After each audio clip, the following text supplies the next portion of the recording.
pass out there from Talbot. Here's Maureen Johannes into the game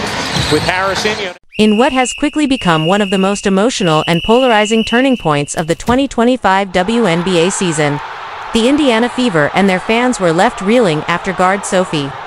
Cunningham suffered a devastating season-ending injury in Sunday's matchup against the Connecticut Sun, an incident that has ignited a firestorm of outrage, finger-pointing, and passionate debate about the very state of player safety, officiating integrity, and the league's handling of its rising stars. Because while injuries are an unfortunate reality in professional sports, what happened to Cunningham did not feel like one of those uncontrollable, unlucky accidents, but rather an unnecessary and reckless collision that has left many within Fever Nation and beyond convinced that something far darker and more deliberate was at play. It all unfolded when Sun guard Bria Hartley drove aggressively into Cunningham, her right knee absorbing the brunt of the impact in a way that instantly forced the veteran guard to collapse on the hardwood. Writhing in visible pain before being helped off the court, her season effectively over in a matter of seconds. And almost immediately, the incident was replayed, dissected, and condemned across every platform, with analysts calling it reckless, fans labeling it a targeted cheap shot, and Cunningham's own family exploding in anger. Her sister in particular unleashing a blistering public statement aimed squarely at the league itself, saying, "Maybe the league should focus less on commenting and more on hiring officials capable of protecting their athletes. Pathetic. Praying for you, Sophie," words that struck like a thunderbolt because they did not just call out Hartley, but also tore into the WNBA's culture of officiating inconsistency. Its unwillingness to prioritize player safety in high-intensity matchups, and its tendency to gloss over incidents that many fans believe are endangering its most marketable stars, and that public fury resonated widely as Fever fans, teammates, and even neutral basketball followers echoed the same frustration, pointing out that the collision looked far too intentional to be excused as mere hard-nosed defense, a sentiment that carries even more weight considering the Fever's already fragile season, their reliance on toughness and depth, and the devastating loss of a guard who provided not only scoring and shooting, but also leadership, grit, and a fiery spirit that gave Indiana an emotional edge on nights when talent alone was not enough. Cunningham's absence leaves a hole that cannot be easily patched, and the Fever front office responded quickly by signing veteran guard Chipetti to a 7-day hardship contract, releasing Kyra Lambert in the process after her limited contributions in recent appearances. But while Petty brings an impressive resume as a sharp-shooting guard with career averages of 5, 9 points and 2.3 assists per game on 40% shooting, as well as an Athletes Unlimited Defensive Player of the Year award to her name from the most recent offseason, her addition feels less like a bold solution and more like a desperate patch job forced by the league's cold realities. Because, the truth is, there is no replacing a player like Cunningham at this stage of the year, particularly in a locker room that has already been under the national microscope for months, thanks to the Caitlin Clark effect, and now finds itself in the eye of a storm that mixes tragedy, controversy, and heightened expectations. Indeed, Cunningham's injury has intensified speculation about the Fever's most polarizing and celebrated figure, rookie superstar Caitlin Clark,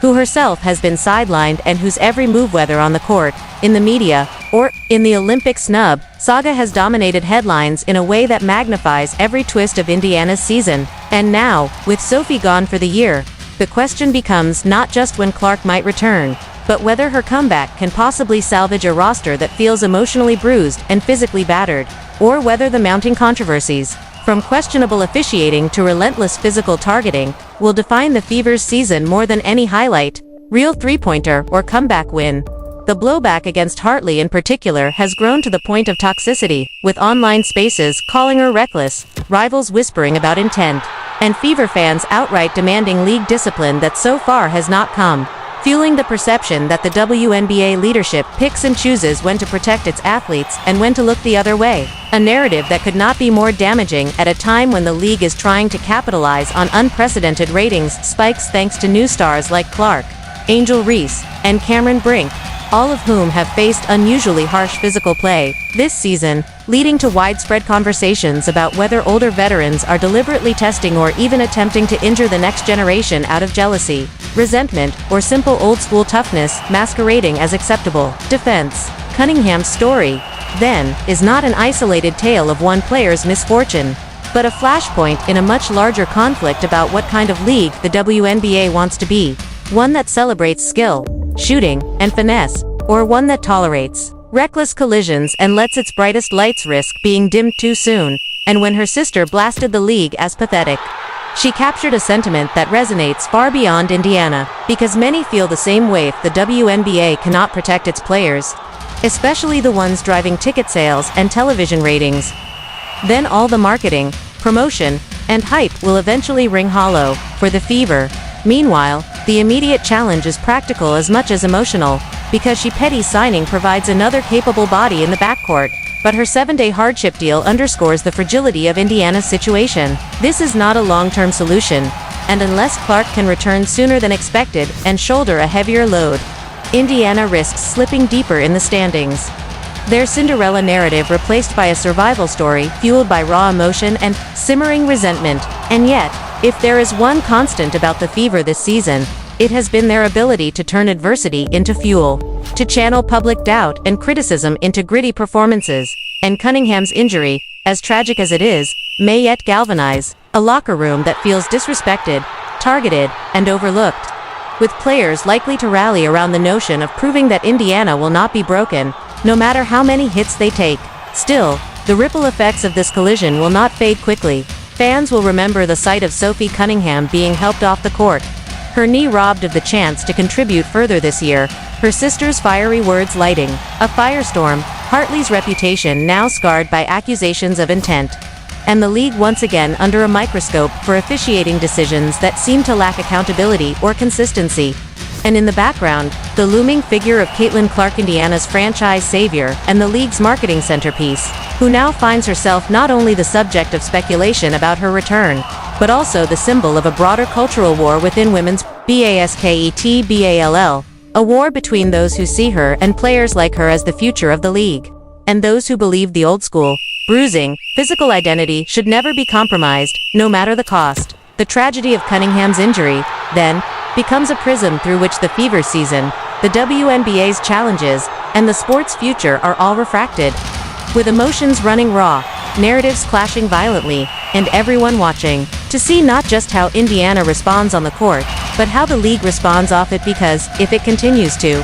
fail in protecting its athletes and addressing the perception of double standards, then this moment will not just be remembered as the day Sophie Cunningham's season ended, but as the day the league's credibility took another devastating blow. And all of it now feeds into the Fever's next chapter, Petty stepping in with defensive toughness, Clark's shadow looming over the roster, and a team that must either crumble under the weight of its losses or rise, once again, from the fire of controversy, carrying Cunningham's fighting spirit as both a wound and a weapon in. It in. The rest of the numbers were very close. The Indiana Fever season, already filled with storylines of resilience, controversy, and the rising pressure of expectations, has entered yet another dramatic chapter as reports now confirm that Caitlin Clark is expected to resume practice during the team's upcoming week off, though her exact return date remains uncertain, creating an atmosphere of both hope and unease for a franchise that has been forced into survival mode after the devastating season-ending injury of Sophie Cunningham, an incident that has sparked outrage, division, and impassioned debate across the basketball world, because the collision that sidelined Cunningham was not viewed by many as a mere accident, but as a targeted attack emblematic of a broader pattern of physical play, inconsistent officiating, and what critics describe as negligence by the league in protecting its brightest stars. And as the Fever now scramble to adjust their lineup and strategy without one of their most valuable contributors, the pressure grows heavier on every player, coach, and official involved, with the situation further magnified by the uncertainty surrounding Clark's return. For while fans are desperate to see her back on the floor, the fact that her timeline remains unclear raises fears that Indiana may continue to battle without their generational talent when they need her most.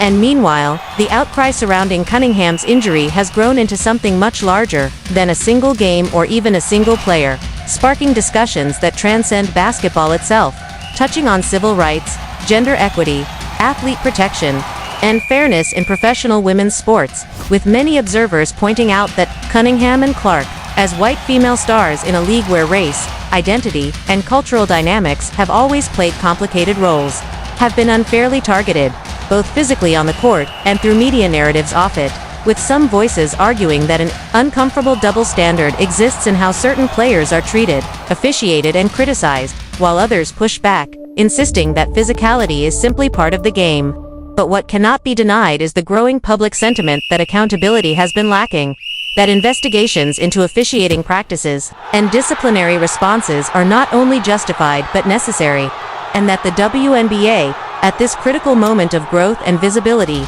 must confront whether it is willing to evolve into a league that truly safeguards its athletes or whether it will allow reckless collisions, inconsistent officiating, and a culture of silence to continue undermining both its credibility and its players' safety. For the Fever, the impact of losing Cunningham cannot be overstated. She was not only a capable scorer and perimeter threat but also a fiery presence whose toughness and leadership lifted her teammates in moments of adversity, and now, in her absence, Indiana has turned to veteran guard Shea Petty, signed on a 7-day hardship contract after the release of Kyra Lambert. And while Petty's defensive prowess and three-point shooting ability provide some immediate stability, everyone recognizes that her arrival is a stopgap rather than a solution, a bandage on a wound that cuts much deeper than the box score. Because the Fever's challenge is not merely tactical but emotional, psychological, and symbolic, as they must now rally around each other to survive in a league where every possession seems to test not just skill